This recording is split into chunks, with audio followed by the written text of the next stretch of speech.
Pai, nos abençoa com a Tua palavra nesse momento em que a gente vai abrir e vai refletir sobre o que diz o Evangelho, sobre esses temas que temos refletido durante esse mês. E usa esse tempo de reflexão na Tua palavra para que o Teu nome seja honrado, a Tua vontade seja manifesta e o Evangelho seja compreendido por todos nós de maneira que transforma a nossa vida. Nos dá uma visão correta do Estado, Teu instrumento na sociedade. Nós oramos assim em nome de Jesus. Amém. Esse é o último episódio dessa nossa série que nós estamos trabalhando já desde o início do mês. Essa série tem sido bem desafiadora para todos nós aqui, especialmente para nós da liderança. É impressionante ver as reações que nós temos tido ao longo desse mês. Mas estamos nos preparando para o período das eleições. As eleições já são na semana que vem, no domingo que vem você já vai votar. E durante todo esse mês, então, a gente passou refletindo sobre o que a palavra de Deus fala sobre esse relacionamento complexo do cristão com a política e com o governo estatal. E lá no primeiro domingo desse mês, nós refletimos sobre a propaganda política, esse era o tema, e nós vimos lá em 1 Samuel, no capítulo 8, uma proposta que os líderes de Israel trouxeram, e uma propaganda que eles trouxeram para Samuel ali, que estava velho e estava passando o poder, e eles trouxeram uma propaganda política. Falaram lá, olha Samuel, um novo regime, um novo governo, um novo Messias vai nos libertar e nos tirar da corrupção. E aí o Samuel responde e fala, vocês não passam de idólatras, de políticos.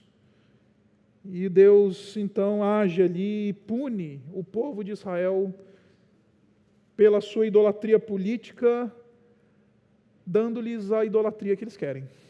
Essa é a maneira como Deus pune o povo. Logo em seguida, nós refletimos sobre a Apocalipse no capítulo 13 e falamos sobre a besta que emerge do mar, um sistema de governo reivindicando a adoração à autoridade totalitária. A gente vai voltar hoje em Apocalipse capítulo 13, rever alguns tópicos daquilo que nós vimos no segundo domingo desse mês, porque nós descobrimos lá em Apocalipse 13 que o governo humano, quando ele reivindica mais do que somente política, base com apoio político, reivindica aquilo que é de Deus e não de César, ele se torna uma besta, se torna um anticristo. No terceiro domingo desse mês, nós refletimos sobre dois personagens do livro de Esther, dois personagens extremamente importantes, que foi Esther e Mordecai, e vimos como a política pode ser instrumento de Deus para promover graça comum. E vimos lá como Deus ele rege soberanamente sobre os eventos políticos, sobre as nações, e ele ali então usa dois instrumentos preciosos, e ali a gente encontrou o padrão do cristão, do envolvimento do cristão com a política. Domingo passado foi um domingo bem interessante porque a gente falou sobre a narrativa ideológica. A gente olhou para Ageu no capítulo 1 e a gente refletiu sobre como a narrativa ideológica ela é sedutora e nos coloca numa inércia espiritual e nos coloca numa condição que coloca Deus do lado de fora, como nós vimos em Ageu. Hoje nós vamos conversar sobre a vocação estatal ou a vocação do Estado. E para a gente começar a nossa reflexão hoje, eu queria ler um texto com você que está lá em Isaías, no capítulo 33. Fica tranquilo, a gente vai já voltar em Romanos. Mas Isaías, no capítulo 33, eu queria ler com você, para que a partir de então a gente articule toda a nossa reflexão de hoje. Isaías, no capítulo 33, a partir do versículo 22. 33, 22. Olha só o que diz a palavra do Senhor, diz assim: Pois o Senhor é o nosso juiz. O Senhor é o nosso legislador. O Senhor é o nosso rei. É Ele que nos vai salvar. Vou ler mais uma vez. Pois o Senhor é o nosso juiz. O Senhor é o nosso legislador. O Senhor é o nosso rei. É Ele que nos vai salvar. Se você está lendo o versículo certo, na sua Bíblia, a expressão Senhor está toda capitalizada, não está? Tudo em maiúsculo. Porque o que está escrito na sua forma original do texto, aqui, é o nome pessoal de Deus, o chamado tetragrama sagrado, Yahweh. Em outras palavras, o texto está dizendo para a gente, Yahweh, o Deus triuno, o Deus verdadeiro, Ele é o nosso juiz. Yahweh, note a repetição, Yahweh é o nosso legislador, Yahweh é o nosso rei, é Ele que nos vai salvar. Se eu fosse traduzir esse texto, se eu fosse um tradutor bíblico, que traduz assim um texto meio que parafraseando o texto, eu iria traduzir desse jeito, e você vai entender por quê. O Senhor é o nosso judiciário.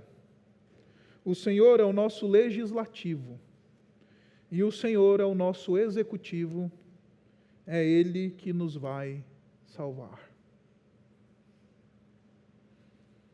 Ele é o nosso juiz, Ele é o nosso judiciário, Ele é o nosso legislador, Ele é o nosso legislativo, e Ele é o nosso rei, Ele é o nosso executivo. É Ele que nos vai salvar.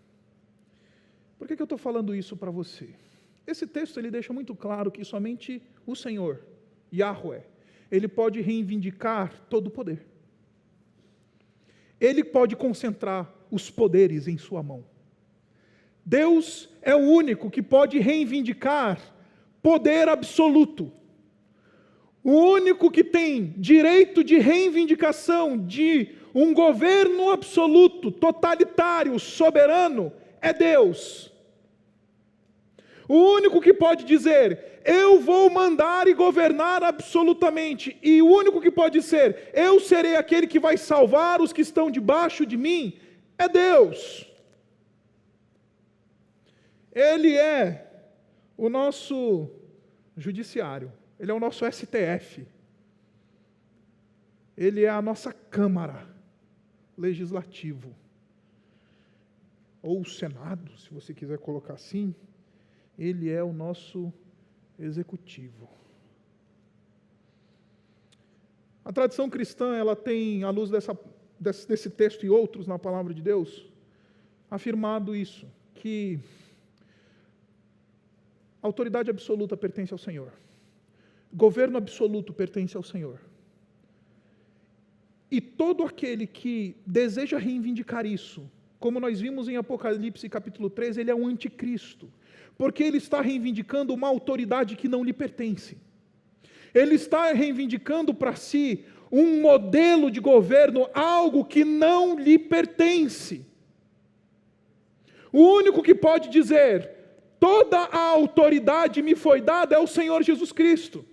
E ele fala isso quando ele comissiona os seus discípulos e diz, toda a autoridade me foi dada, portanto vão, porque vocês podem entrar em qualquer lugar, em qualquer ponto deste planeta, exercer autoridade em meu nome, pregando o meu evangelho, porque eu sou o rei soberano sobre todas as coisas.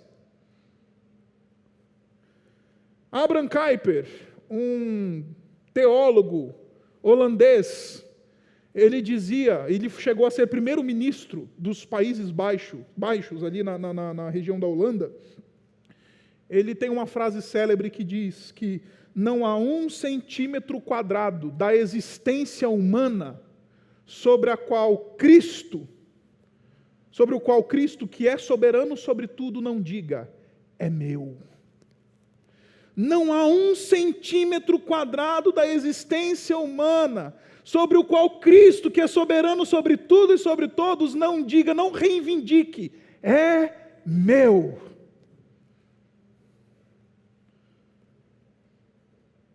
Então, o único governo totalitário e absolutista que um cristão pondera e aceita é o governo de Cristo. E, de novo, não estou propondo um totalitarismo cristão no Brasil. Eu estou propondo que o único que pode governar absolutamente sobre tudo e sobre todos é o Senhor Jesus Cristo. Por que eu estou falando isso? Porque quando a gente chega no espectro político, quando a gente pensa sobre o Estado e a sua vocação, a gente precisa ter isso em mente. Especialmente no nosso contexto brasileiro, quando o Estado decide se agigantar sobre as demais instituições do país, reivindicando ser o Estado, não somente o Estado, mas ele quer ser o nosso juiz, ele quer ser o nosso legislador, ele quer ser o nosso rei, e ele, em última análise, quer nos salvar.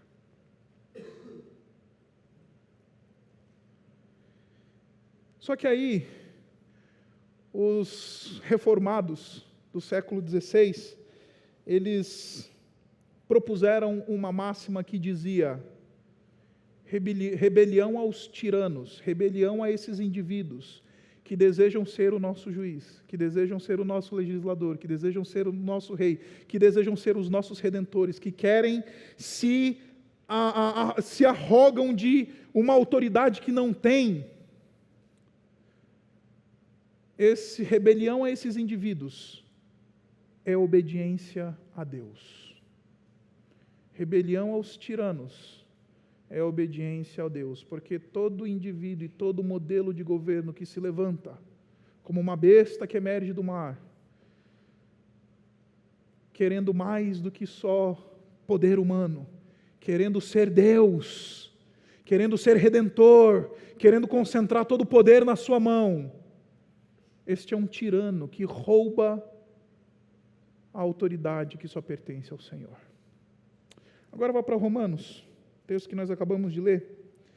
E lá em Romanos a gente então encontra qual que é a vocação do Estado, o que o Estado, o que a gente deve esperar do Estado e qual que é a função do Estado dentro da sociedade. Romanos no capítulo 13. Agora, deixe-me explicar algumas coisas para você sobre o livro de Romanos. O livro de Romanos, ele foi escrito pelo apóstolo Paulo para uma igreja que não tinha sido fundada por ministério apostólico. Nenhum dos discípulos do Senhor Jesus Cristo, os verdadeiros apostólicos, porque esses apóstolos que se dizem apóstolos hoje, eles não são apóstolos, tá? Não existe apóstolo hoje. Apóstolo bom é apóstolo morto.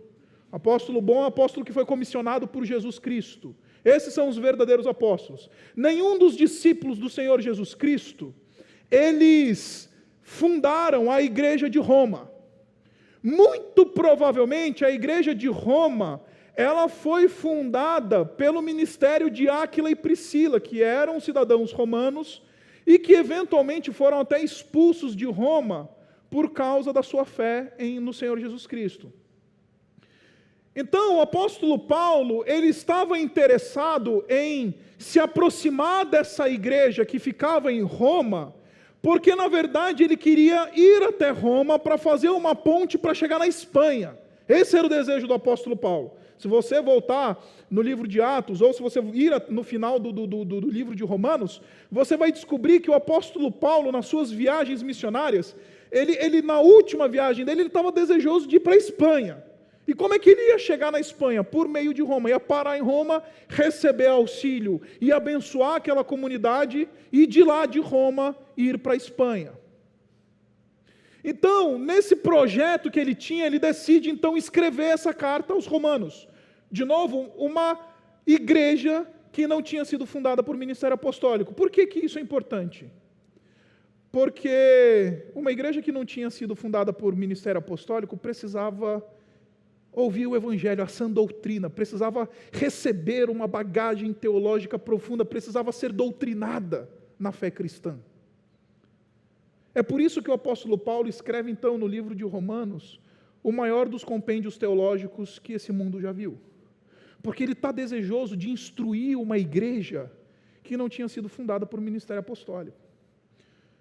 Ela começou lá e estava indo aos trancos e barrancos, então o apóstolo Paulo fala, já que esse pessoal não tem um apóstolo perto para educar eles, para ensinar eles, vou escrever um tratado teológico para esses indivíduos, e é isso que a gente encontra no livro de Romanos. Se você ler o livro de Romanos, do capítulo 1 até o final do capítulo 11, você vai ver única e exclusivamente teologia.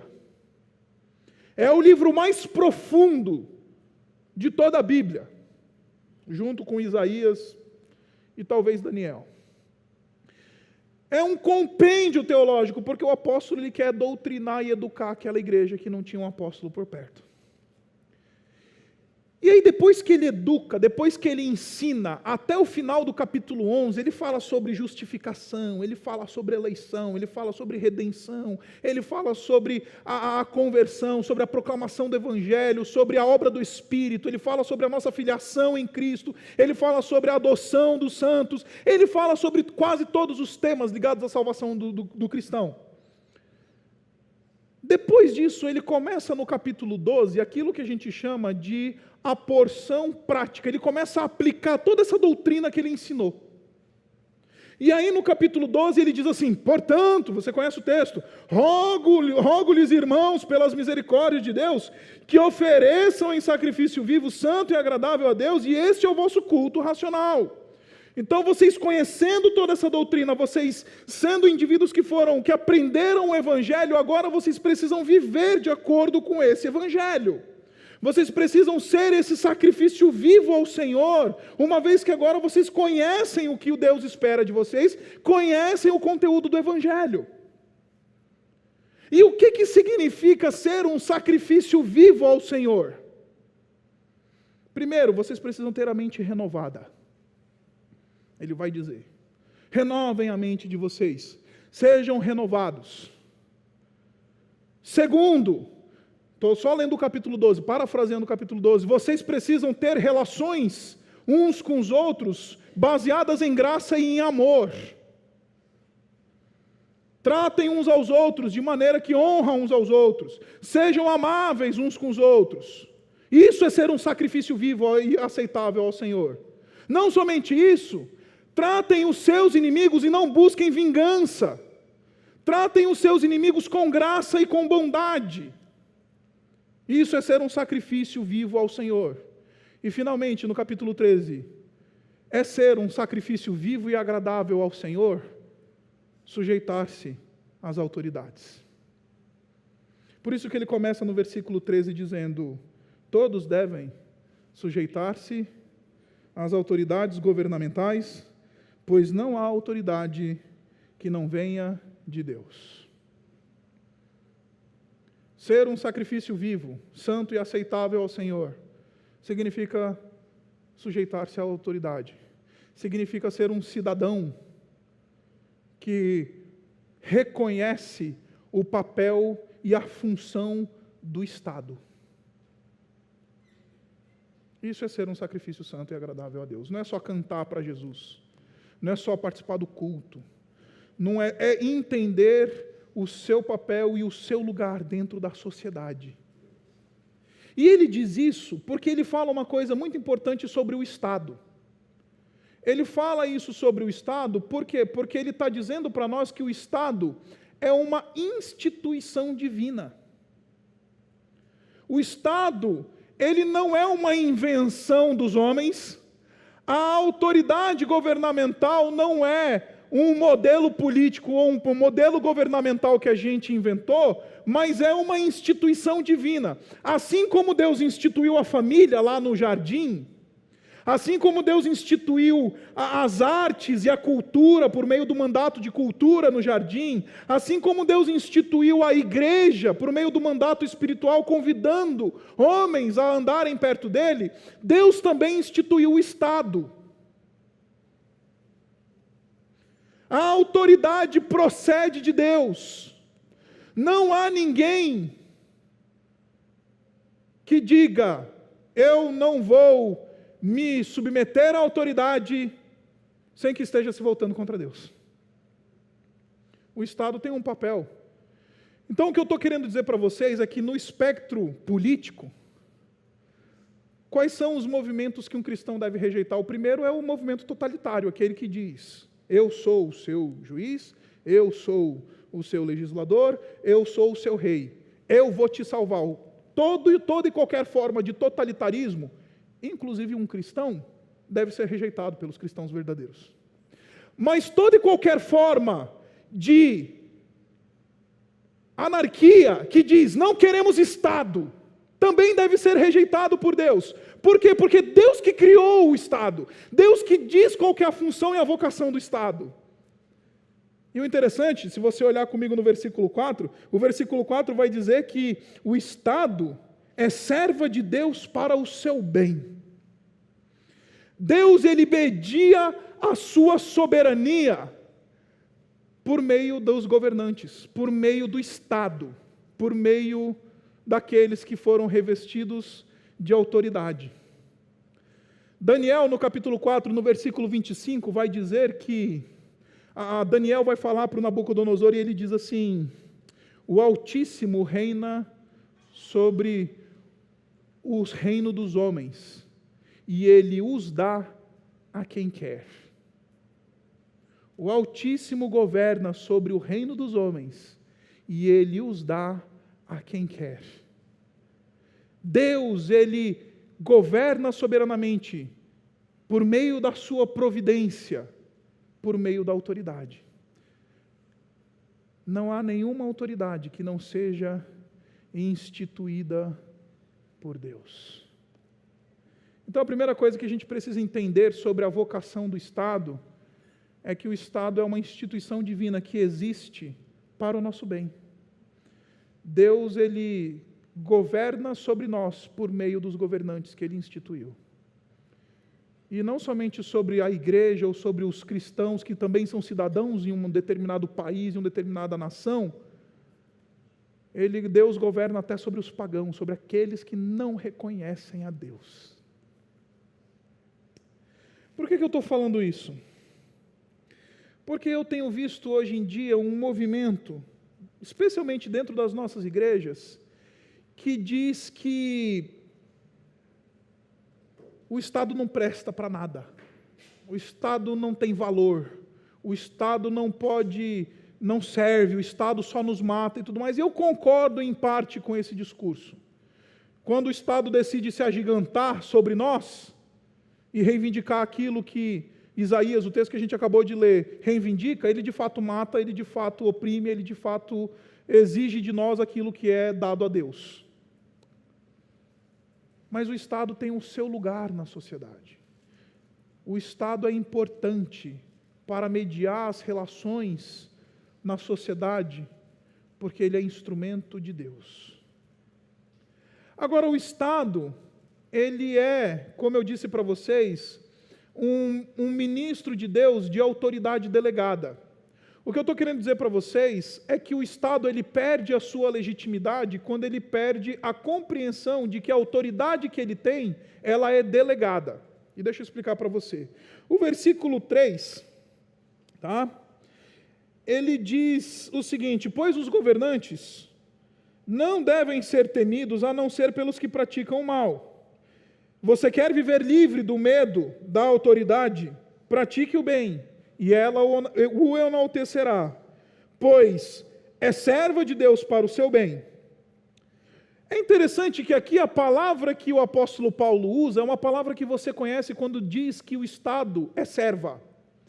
É a palavra diácono. A palavra grega aqui é a palavra diácono. No versículo 6, quando ele diz assim: é por isso também que vocês pagam imposto, pois as autoridades estão a serviço de Deus, sempre dedicadas a esse trabalho.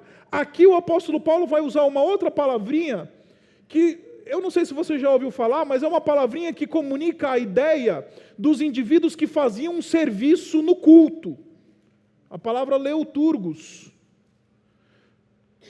O que eu estou querendo dizer para vocês é que essas duas palavras que o apóstolo Paulo usa para descrever o Estado, ele diz que o Estado está debaixo da autoridade de Deus.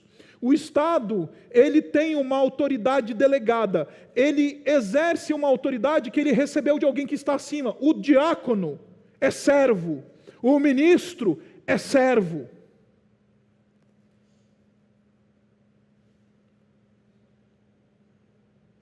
O Estado é um servo e não um senhor. E às vezes o Estado quer fazer a vez de senhor. Às vezes o Estado quer ser senhor da nossa vida.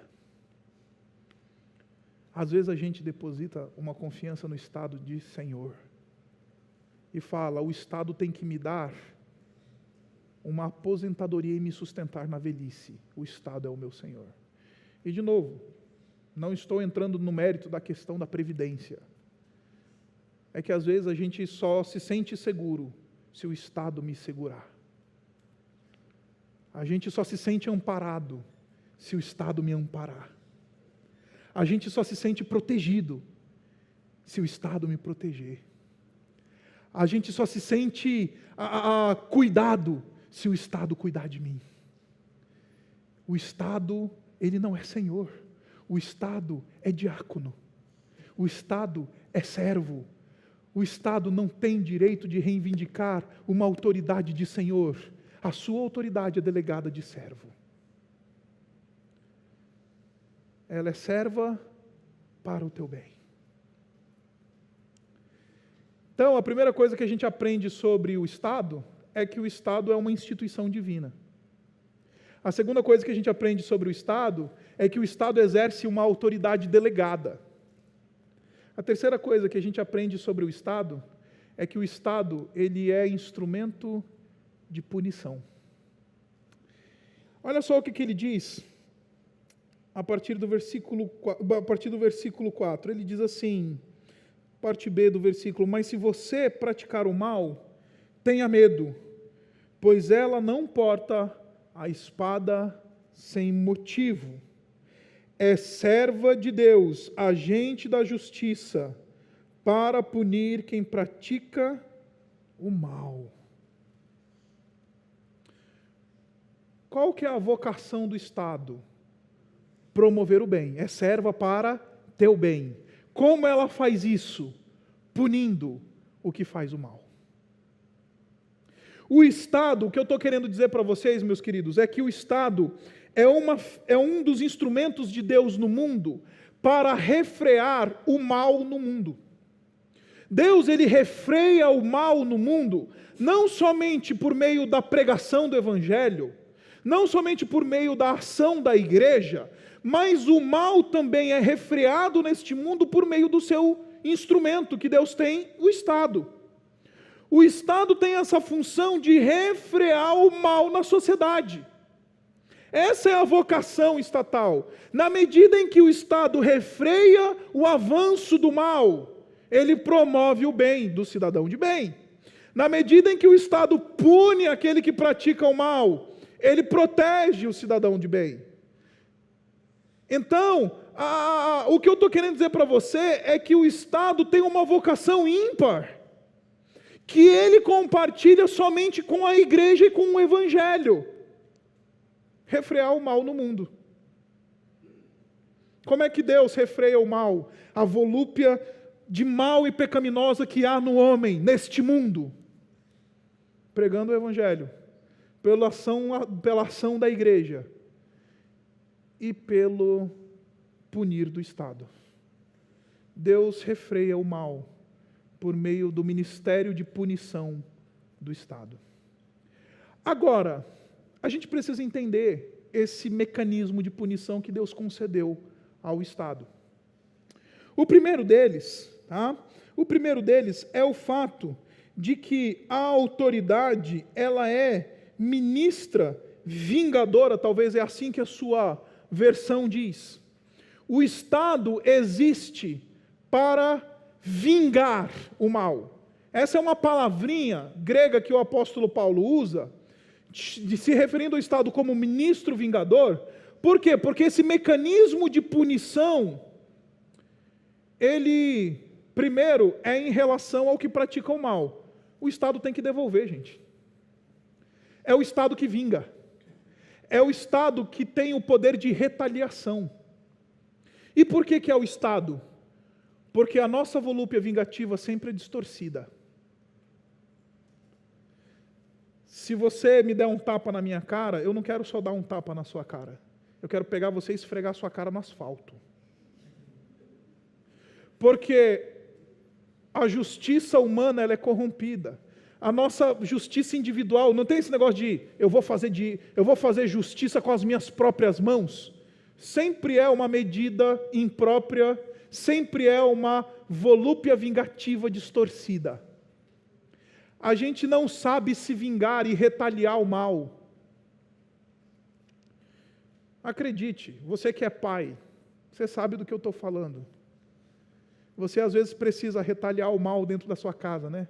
Aí o seu filho pendura, enfim, se pendura no teto, começa a botar a sua casa de cabeça para baixo. Qual que é o primeiro mandamento da disciplina familiar? Pai, nunca bata no seu filho com raiva. Por quê? Se você bater no seu filho com raiva, você vai arrebentar com ele e a sua retaliação será desproporcional. Os pais estão rindo, eu estou vendo alguns aqui rindo. Essa é a risada da identificação. Meus irmãos, a nossa justiça própria, o nosso senso de retaliação, ele é desproporcional. Por isso que Deus estabelece o Estado, e em relação ao ofensor, ele vinga, é ele que vinga, é ele que faz a retaliação, é ele que devolve o mal cometido. E aqui eu queria puxar todo o argumento do capítulo, para você entender o que eu estou querendo dizer. Se você voltar uma pagininha na sua Bíblia, capítulo 12, no versículo 17, olha só o que Deus diz. Vem comigo, eu quero argumentar aqui uma coisa que é importante. Versículo 17, ele diz assim: não retribuam a ninguém mal por mal. Deus está tirando de mim e de você a autoridade de retribuição. Olha que coisa maluca. Não retribuam a ninguém mal por mal. Procurem fazer o que é correto aos olhos de todos. Façam todo o possível para viver em paz com todos. Versículo 19. Amados, nunca procurem vingar-se, mas deixem com Deus a ira, pois está escrito: minha vingança eu retribuirei, diz o Senhor. É assim que o apóstolo Paulo termina o capítulo 12. Ele diz assim: não se vinga, porque Deus é quem vinga. Aí a pergunta que se levanta é: e como é que Deus vinga? O capítulo 13 responde: a autoridade é ministra vingadora, porta a espada para retribuir o mal. Deus não deu a mim e a você a autoridade de vingança, de retaliação. Me roubaram, vou lá matar o cara. Mexeram com a minha mulher, vou lá pegar o cara. Não. A quem o Senhor confiou o poder de retaliação e de resposta ao mal, de devolver o mal ao ofensor? A Deus, ao Estado. Deus confia ao Estado. Porque se eu for lá devolver, a medida sempre será desproporcional. Se eu for lá e fizer, se eu for o que for me vingar, eu vou causar um mal desproporcional. Então o primeiro mecanismo de punição do Estado é em relação ao ofensor. O Estado é que tem o direito de devolver. O Estado é que tem o direito de retaliar. O Estado é que tem o direito de ir lá e punir. Isso em relação ao ofensor. Mas em relação ao ofendido, quando ele pune, ele apazigua. O ofendido sempre é apaziguado quando o Estado age de maneira a punir o ofensor.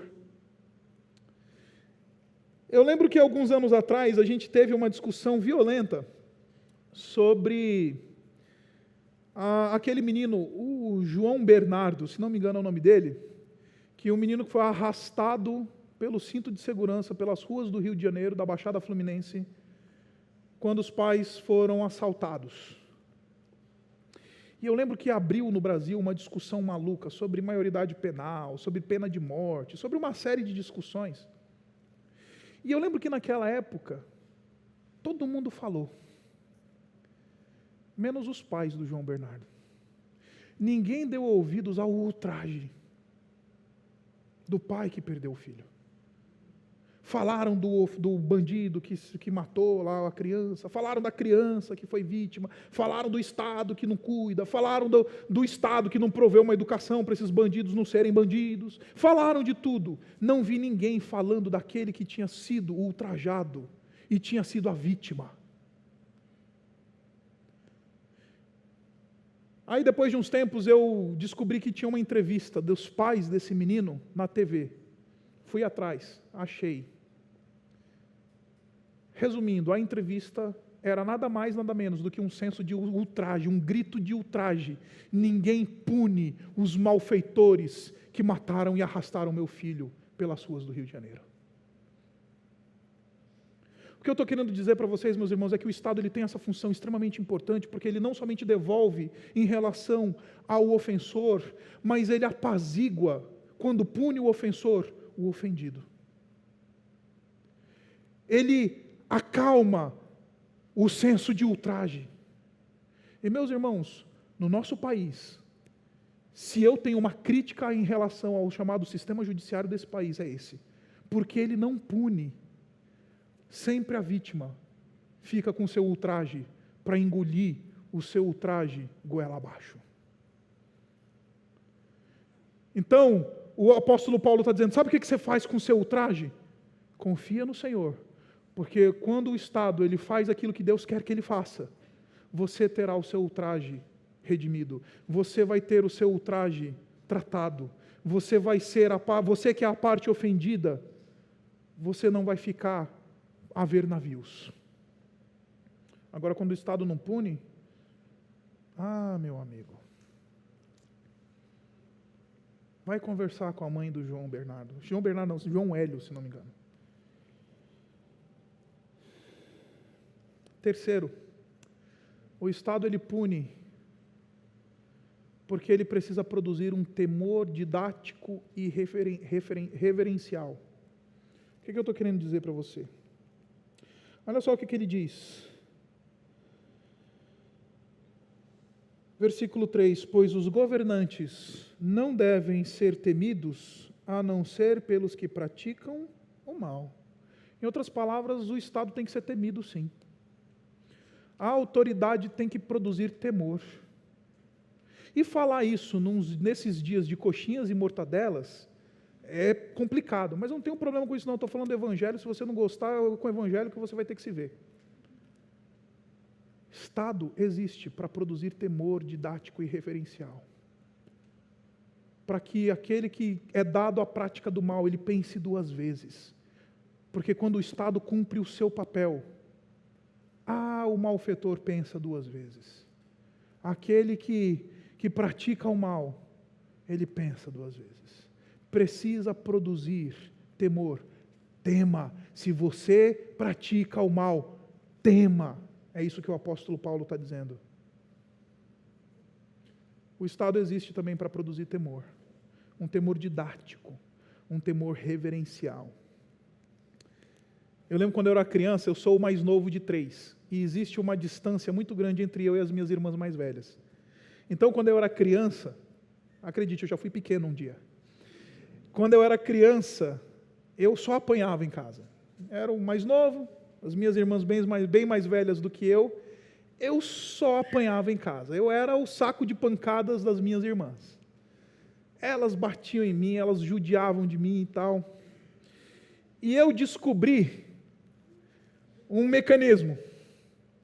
O mecanismo da vingança desproporcional.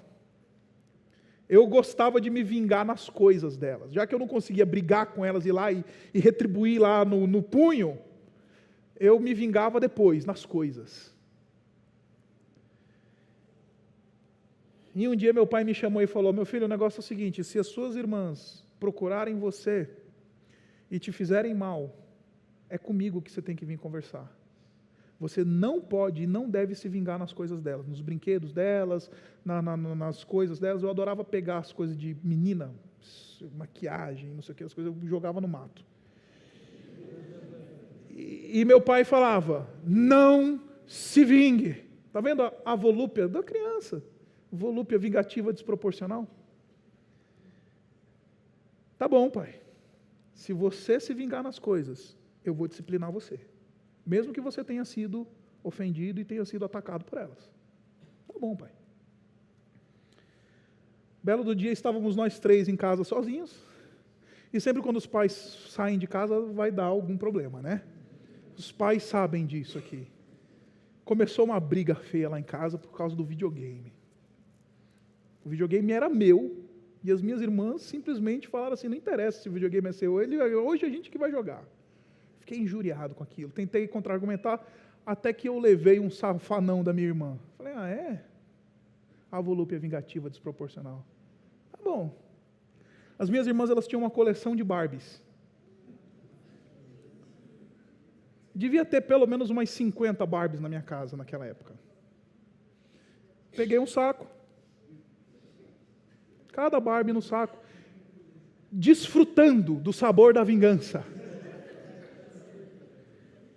Peguei cada uma das Barbies e enrolei no saco. Do lado da nossa casa tinha um terreno baldio que pertencia a um senhor japonês, que ele tinha 2 Dobermans enormes, que ficavam naquele terreno. Então eu pensei, se eu jogar ali, elas nunca vão entrar ali. Mas foi ali mesmo. Joguei as Barbies no terreno baldio. Qual era o combinado? Não se vingue nas coisas. Naquele dia eu tomei uma surra. Depois daquele dia, passei a temer o meu pai quando ele dizia, não se vingue nas coisas. Quando a autoridade estabelece, pune corretamente, exerce a autoridade, a gente pensa 2 vezes. Então, cada vez que as minhas irmãs vinham para cima de mim, eu ficava, que vontade de pegar alguma coisa delas. Mas não fazia por quê? Temor da autoridade. O Estado tem essa vocação de retribuir o mal, porque ele devolve na medida proporcional ao ofensor. Ele apazigua o coração do ofendido e para com a sociedade ele produz reverência. Quem está numa sociedade assim, em que o Estado está cumprindo a sua vocação dada por Deus, ele pensa 2, 3, 4, 5 vezes, 10 vezes antes de fazer o mal. Agora eu vim dizer para vocês, meus irmãos, que infelizmente o Brasil não é isso daqui. Você deve estar pensando, muito lindo, todo esse discurso do pastor, 40 minutos de sermão, joia. Pô, pastor, concordo em tudo, mas o país que eu vivo é outro. Onde eu estou é outra conversa. O que eu faço? Como eu lido com isso, pastor? Eu tenho a sensação, meus irmãos, que a solução dos nossos problemas não está na pessoa que vai subir a rampa do Planalto. E quer seja o Bolsonaro, quer seja o Haddad, quer seja o Ciro Gomes, quer seja a Marina Silva, quer seja Geraldo Alckmin, seja quem for, não vai dar conta. Sabe por quê? Porque eu deixei o argumento básico para o final. Esse mal que há no coração humano, ele nunca será redimido pelo Estado. O Estado pune, o Estado refreia, o Estado evita, o Estado, quando faz um bom trabalho, estabelece leis que fazem com que as coisas não aconteçam de maneira tão fácil. Mas nunca o Estado transforma corações. E meus irmãos, eu estou vendo cristãos hoje que estão falando assim, eu serei um cristão melhor se fulano subir a rampa do Planalto. Eu serei um cidadão melhor se Ciclano subir a rampa do Planalto. Eu serei um fulano melhor. Vou tratar minha mulher melhor, vou tratar meus filhos melhor, vou pagar imposto melhor, vou fazer o que eu tenho que fazer. Se o cara que eu quero que suba a rampa do Planalto, subir a rampa do Planalto. Porque eu vim dizer para você, meus irmãos, que a vocação estatal ela é paliativa, nunca redentiva. Resolveu o problema. Sabe quem é que faz isso? O Senhor Jesus Cristo. Então, você está vivendo uma nação que você diz assim, esse país não presta para nada. Sabe qual que é a minha dica para você? Pregue o Evangelho como nunca. Seja alguém neste mundo que anuncia que a verdadeira redenção está em Cristo Jesus e não na pessoa que vai subir a rampa do Planalto. Porque o Estado ajuda, evita, eventualmente, mas nunca trata o problema como ele é. Quem redime a maldade de uma nação é o Senhor Jesus Cristo. E até que Ele venha, a gente sempre vai ter um instrumento paliativo nas mãos. Até que Ele venha, a gente sempre vai esperar do Estado não redenção, não que Ele seja o nosso juiz, não que Ele seja o nosso legislador, não que Ele seja o nosso rei, não que Ele vá nos salvar.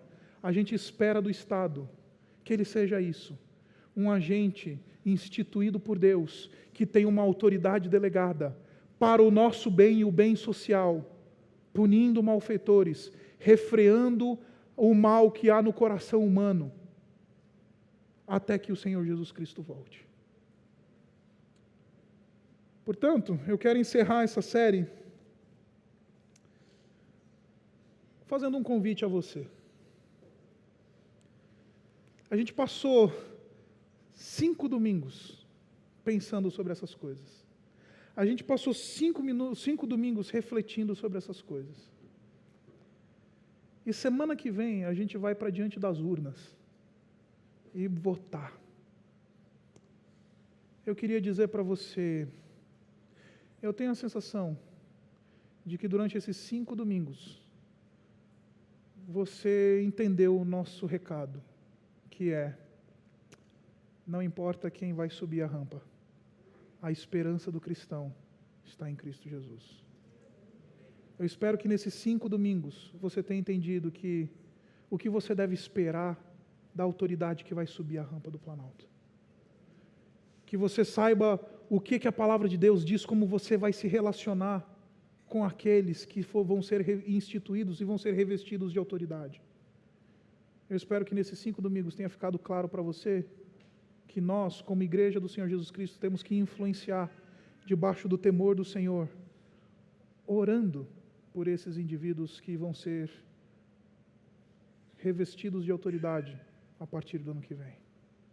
Então eu quero terminar essa série, meus irmãos, fazendo um convite básico,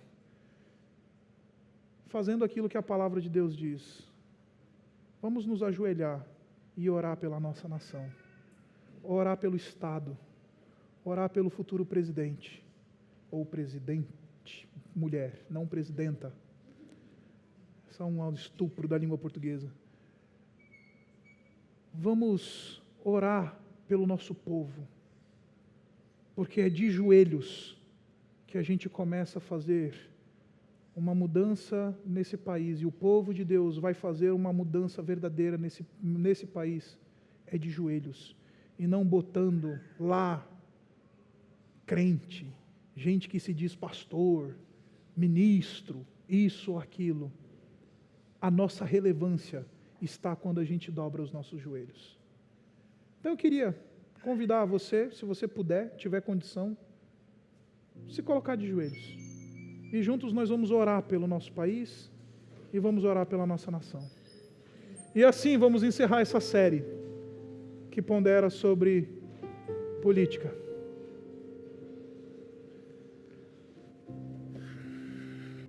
Pai, obrigado por nos lembrar que o Senhor é que reina sobre o reino dos homens.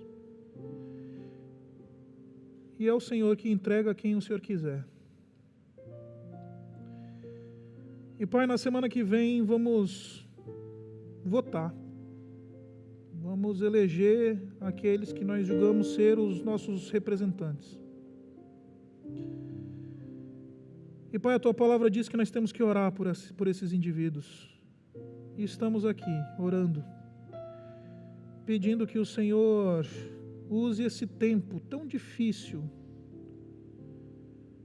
para produzir maturidade no meio do Teu povo, para o derramar da graça comum sobre uma nação que tanto precisa de Ti. E Pai, oramos pela nossa nação. Somos cidadãos do céu, mas andamos nessa terra. Nos dá discernimento para saber escolher aqueles que o Senhor já estabeleceu que vão chegar lá. Nos dá o senso correto de esperar aquilo que devemos esperar das autoridades.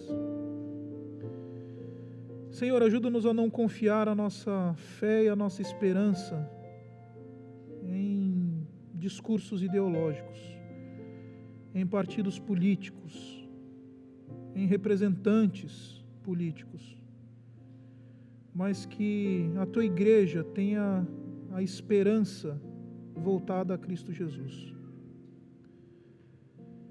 E Pai, que esse tempo seja um tempo em que nos tire também da inércia e nos ajuda a perceber que a nossa maior relevância está quando dobramos os joelhos pelos nossos governantes e pela nossa nação.